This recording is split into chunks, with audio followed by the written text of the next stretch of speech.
Hello, जय हिंद। कैसे हैं आप सब? आप आशा करते हैं आप सब अच्छे होंगे। पिछले अध्याय को मैंने समाप्त कर चुका है, जो कि हमारा पिछला सेशन चल रहा था मिडाइवल हिस्ट्री। और हम आ गए हैं आज एक नई टॉपिक लेकर, जिसमें कि आज का एक टॉपिक है आधुनिक भारत। और इससे पहले हमने मिडाइवल हिस्ट्री, एंशिएंट हिस्ट्री को समाप्त कर लिया था। और आज जो बात करेंगे हम मिडाइवल हिस्ट्री की बात करेंगे, जो कि आधुनिक भारत के नाम से इसे जाना जाता है। मिडाइवल मॉडर्न हिस्ट्री के नाम से इसे जाना जाता है। तो ये बुक है सार संग्रह।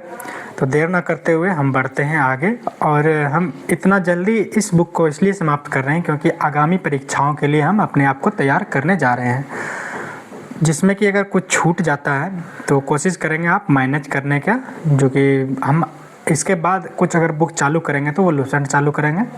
तो देर ना करते हुए बढ़ते हैं आगे और सीखते हैं हमें क्या जानकारी मिलती है मॉडर्न हिस्ट्री से। मॉडर्न हिस्ट्री में जो कि आज का पहला टॉपिक है वह है यूरोपीय कंपनियों का भारत में आगमन। जब मुग़ल काल की समाप्ति हो रहा था तो सबसे पहले जो हमारे भारत में कोई कंपनी स्थापित हुआ वह मुग़ल काल की स्थापित हुआ। यहाँ से पूछा जाएगा, क्वेश्चन बनता है कि व्यापार हेतु समुद्र मार्ग से भारत आने वाला प्रथम यूरोपीय कौन थे? वह पुर्तगाली थे।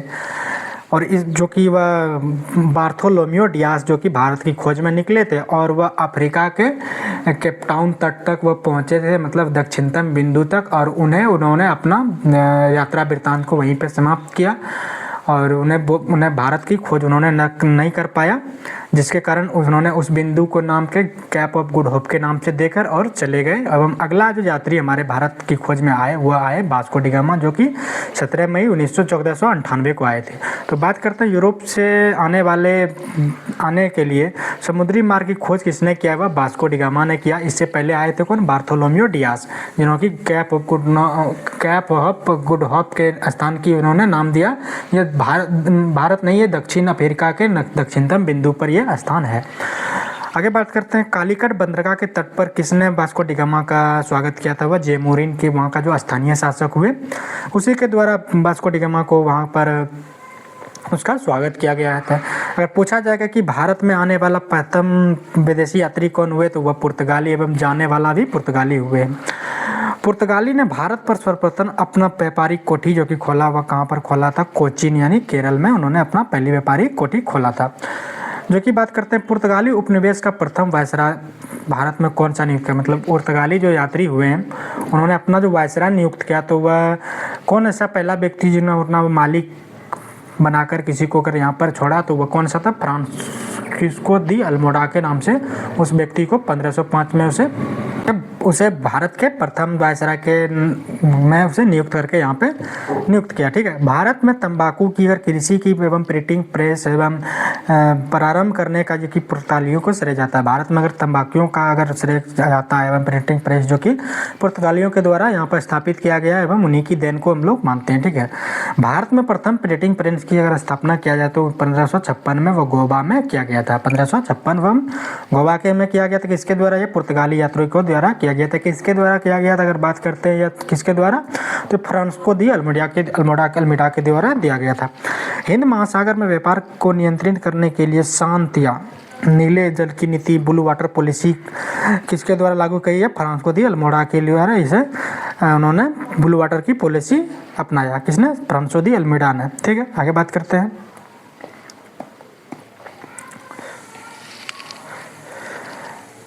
जैसे कि अपना देश से बाद अब अनेक देशों में खोजकर्ता ब्रिटिश यात्री अलग देशों के यात्री आ रहे थे, तो उसी में कुछ खोजकर्ता का नाम दिया जाता है एवं वह किसने किस चीज़ का खोज किया उनके बारे में यह लिस्ट दिया गया है। तो देखते हैं किसने क्या क्या खोजा है। तो वास्को डी गामा जो है उन्होंने भारत के खोजकर्ता के नाम से इसे जाना जाता है। एवं कोलंबस जिन्होंने अमेरिका की खोज की, एवं कैप्टन जेम्स कुक जिसने ऑस्ट्रेलिया की खोज की, एवं तस्मान जो हुए उन्होंने तस्मानिया एवं न्यूजीलैंड की खोजकर्ता किसे माना जाता है? तस्मान को जाता है। एवं बार्थोलोम्यो डियाज जो कि केप गुड होप के नाम से दक्षिण अमेरिका के तट पर यह पहली बार ये भारत की खोज में आया था। इन्होंने भारत की खोज नहीं कर पाया, इसलिए वहीं से इन्होंने लौट गया एवं उस स्थान को कैप ऑफ गुड होप के नाम से दिया गया। किसके द्वारा? बार्थोलोम्यो डियाज के द्वारा। आगे बात करते हैं। भारत में पुर्तगाली शक्ति का वास्तविक संस्थापक किसे माना जाता है? अल्बुकर्क को माना जाता है। पुर्तगाली यात्री का संस्थापक के रूप में अल्बुकर्क को माना जाता है। किस वायसराय के काल में गोवा को पुर्तगालियों का औपचारिक मुख्यालय बनाया गया था? वन नीनो डी कुन्हा के द्वारा गोवा को पुर्तगालियों का मुख्यालय बनाया गया। इन्होंने यहीं पर अपना राजधानी स्थापित किया एवं यहीं से व्यापार वाणिज्य की सत्ता को इन्होंने आगे बढ़ाया। कहाँ से? गोवा के द्वारा। किनके द्वारा किया गया? या नीनो डी कुन्हा के द्वारा किया गया। पुर्तगाली ने हिंद महासागर के क्षेत्र में व्यापार पर नियंत्रण स्थापित करने के लिए कॉर्टेज अल्मेडा काफिला पद्धति का इन्होंने निर्माण प्रारंभ किया कि इन्होंने पुर्तगालियों ने। ठीक है, आगे बात करते हैं। पुर्तगालियों के पश्चात भारत में व्यापार करने आए डच, ये कहाँ के निवासी थे? हॉलैंड के निवासी, वर्तमान जो नीदरलैंड पड़ता है वहीं के निवासी हुए जो डच, जो कि भारत पर व्यापार करने की नीति से आए। ठीक है, भारत में विदेशी कंपनियों का आगमन है, एक दिया गया लिस्ट में है। भारत में विदेशी कंपनियों का आगमन है। कंपनी या कौन कौन से हैं एवं देश किस देश से वह आए, स्थापना क्या किया एवं भारत में उन्होंने अपना पहला फैक्ट्री कहाँ पर लगाया? तो देखते हैं, पुर्तगाली ईस्ट इंडिया कंपनी के नाम से इसे जाना गया, यह इस्तादो द इंडिया के नाम से इसे जाना जाता है। ठीक है, जब पुर्तगाल के रहने वाले थे इन्होंने, जो कि वास्को डिगामा के द्वारा इन्होंने फ्रांको दी अल्मेडा के द्वारा 1498 में यह इन्होंने अपना स्थापना किया एवं कोचीन को इन्होंने अपना पहला राजधानी फैक्ट्री दिया। कहाँ पे है? कोचीन, केरल में।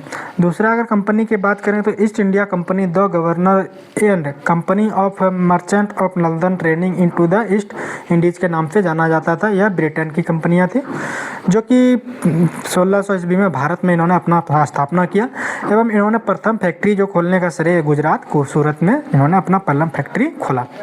अगला बात करते हैं, United East India company of Netherland में ये कंपनी हुई जो कि हॉलैंड का रहने वाले, जो कि वर्तमान नीदरलैंड का क्षेत्र पड़ता है। ये हॉलैंड के निवासी थे। इन्होंने 1602 ईस्वी में भारत में अपना स्थापना किया एवं पहली कंपनी जो कि मसूलीपट्टनम इन्होंने अपना पहला फैक्ट्री खोला। जो कि अगला हुए वह कौन से यात्री हुए, कौन से कंपनी हुए? अगला हुए Danish east India company. Danish east India company की अगर बात करते हैं तो वह डेनमार्क के रहने वाले थे, जिन्होंने भारत में अपना स्थापना 1616 में किया एवं त्रेकोबार जो कि त्रावणकोर के नाम से यह तमिलनाडु में स्थित है, इन्होंने यहाँ पर अपना प्रथम फैक्ट्री खोला। किसके द्वारा? डेनिश ईस्ट इंडिया कंपनी के द्वारा। आगे जो हुए हैं वो अगला कंपनी जो हुए हैं वह पांचवी कंपनी जो है फ्रांसीसी east India company the Indus और ईस्टलैंड्स के नाम से जाना गया। ये कंपनियां फ्रांस की थी, जिन्होंने 1664 ईस्वी में अपना भारत पे अपना सत्ता स्थापित किया एवं इन्होंने सूरत में ना पहला अपना कंपनी खोला।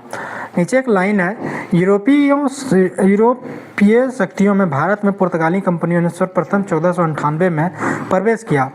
भारत में सबसे अंत में 1961 में भी यह बना रहा। मतलब सबसे पहले आने वाले कौन हुए? पुर्तगाली एवं भारत में सबसे अंत तक जो बना रहा वह पुर्तगाली हुए हैं। पुर्तगालियों का अध्ययन क्या रहा है?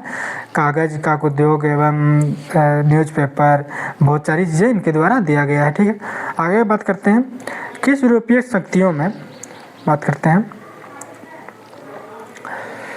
किस यूरोपीय शक्तियों के द्वारा भारत में मसालों का निर्यात किया जाने लगा एवं कपड़ों का निर्यात प्राथमिकता दी गई? इन्होंने डचों के द्वारा किया गया। इन्होंने अगर यहाँ पे कोई मूल मसाला खरीदा, इन्होंने अपना देश में जाकर इसे बेचा तो वह 60 गुना मतलब 60 गुना अधिक दाम पे इन्होंने अपना मुनाफा कमाया, जिसके कारण इन्होंने भारत पे अपना सत्ता वर्चस्व जमाने के लिए इन्होंने भारत को और एक कुछ ना कुछ लालच देते रहा और इन्होंने भारत से अपना व्यापार वाणिज्य को कपड़े एवं मसालों का व्यापार बढ़ावा देते रहा। अगला बात करते हैं, भारत के साथ व्यापार के लिए सर्वप्रथम नियुक्त पूंजी कंपनी आरंभ की किसने? डचों ने। संयुक्त पूंजी वाली कंपनी जो हुआ तो उन्होंने डचों के द्वारा यह कंपनी स्थापित किया गया एवं व्यापार वाणिज्य को यह बढ़ावा दिया गया। इसका मेन उद्देश्य था भारत पर शासन करना, कब्जा करना एवं इनको यहाँ पर लूटपाट करना। ठीक है, वर्ष 1759 में जो कि बेदरा का युद्ध हुआ है, किन दो यूरोपियों की शक्तियों के बीच हुआ? डच एवं अंग्रेज के बीच हुआ, जिनमें कि डच पराजित हो गए एवं अंग्रेज की जीत हुई। लंदन में ब्रिटिश ईस्ट इंडिया कंपनी ने के गठन के समय भारत का सम्राट कौन हुआ? या अकबर के समय में ही भारत में मतलब मुगल पूछा जाएगा यहाँ से क्वेश्चन कि मुगल काल में वो कौन सा शासक जिसके काल में अंग्रेज ने अपना वर्चस्व भारत में जमाया? तो वो अकबर के शासन काल में जमाया। लेकिन भारत में अकबर ने इनको व्यापार करने के लिए मतलब श्रेय दिया था, लेकिन सत्ता स्थापित करने का श्रेय इसको हुमायूं ने इसे दे दिया था।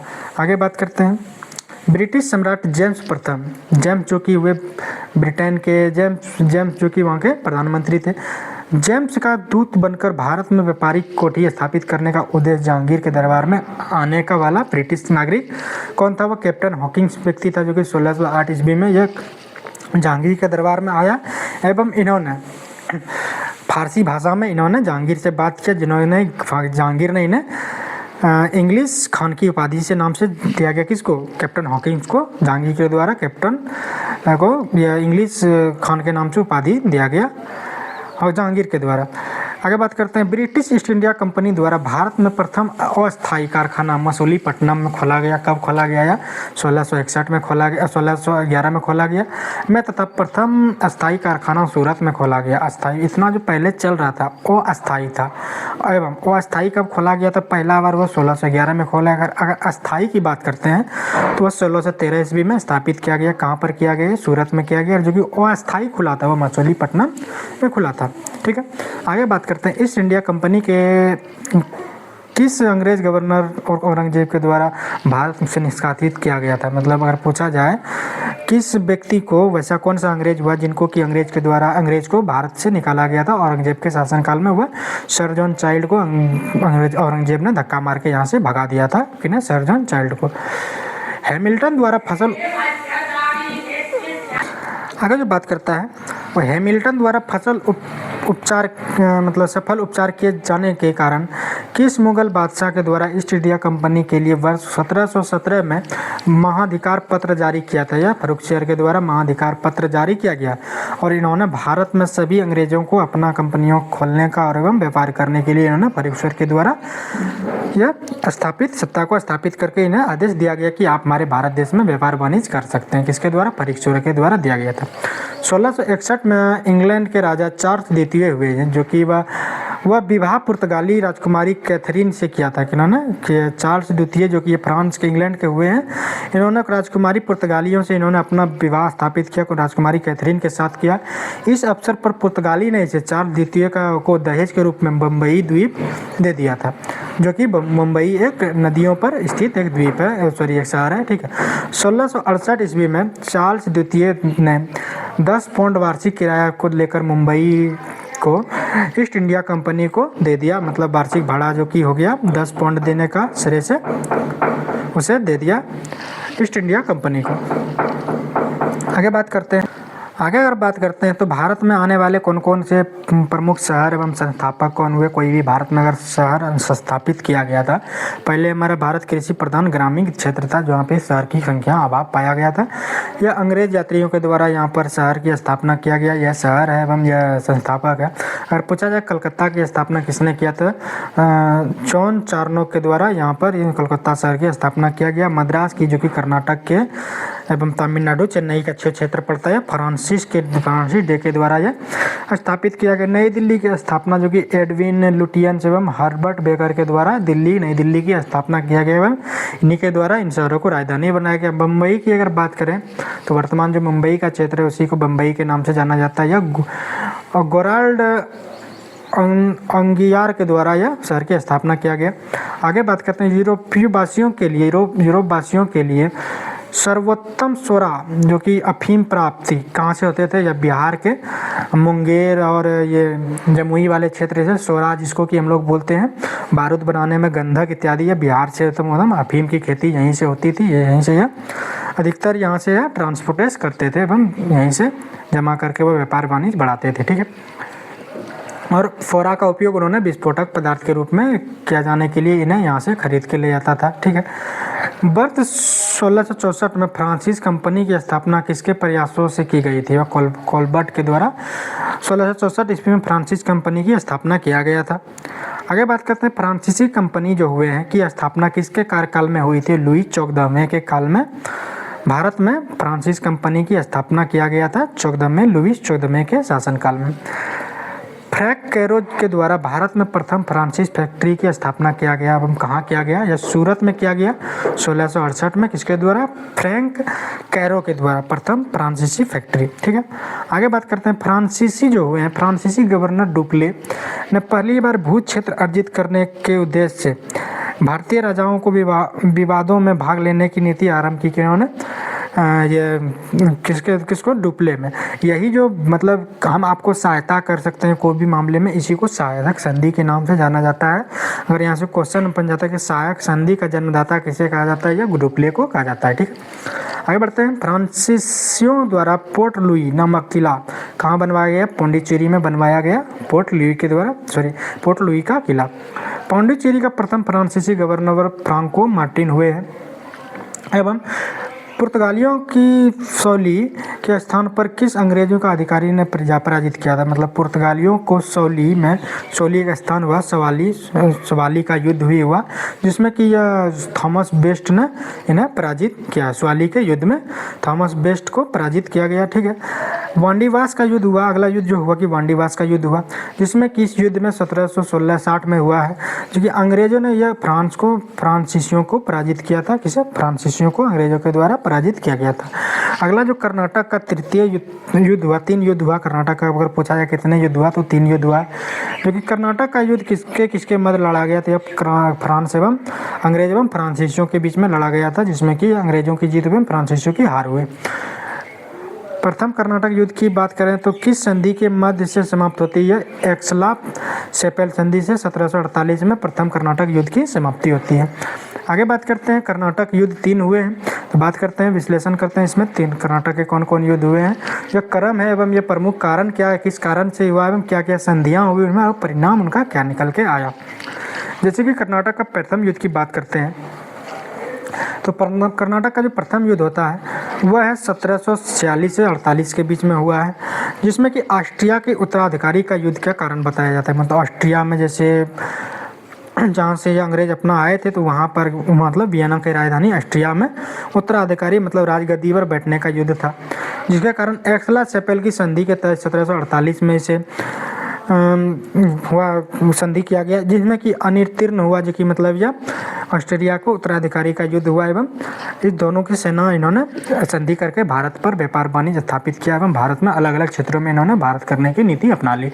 ठीक है, द्वितीय कर्नाटक का जो युद्ध हुआ है वो 1751 से 1755 तक बीच में हुआ, जिसमें कि कर्नाटक के उत्तराधिकारी के लिए युद्ध हुआ, जिसमें कि पांडिचेरी की संधि 1755 में की गई, जिसमें कि ब्रिटेन मजबूत पद की स्थिति में रहा, जो कि अंग्रेज इसमें हार मान लिया।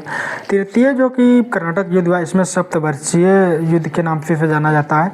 इनका कालखंड की अगर बात करें तो 1758 से 1763 7 वर्षों तक चलने वाला यह युद्ध रहा, जिसमें कि इनका पेरिस की संधि किया गया, जिसमें कि 1763 में इनकी संधि की गई, जिसमें कि फ्रांस की पराजय हुई एवं अंग्रेजों की जीत हुई। आगे एक लाइन है, अंग्रेज कंपनी का नाम governor and company of merchant of London trading India to the East Indies क्यों रखा गया? मतलब अगर पूछा जाए कि अंग्रेज कंपनी का नाम क्या था, governor and companies of merchant of London trading in to the East Indies company, East India company, यह इन्हीं का नाम था। तो आज के लिए बस इतना ही। तो आज हमारा मॉडर्न हिस्ट्री चालू हुआ है और उम्मीद है आप हमारे साथ बने रहेंगे अगला अध्याय तक, और हम इनको बहुत जल्दी समाप्त करेंगे और एक नई टॉपिक के साथ मिलते हैं। आज के लिए बस इतना ही, मिलते हैं अगले टॉपिक में, तब तक के लिए धन्यवाद।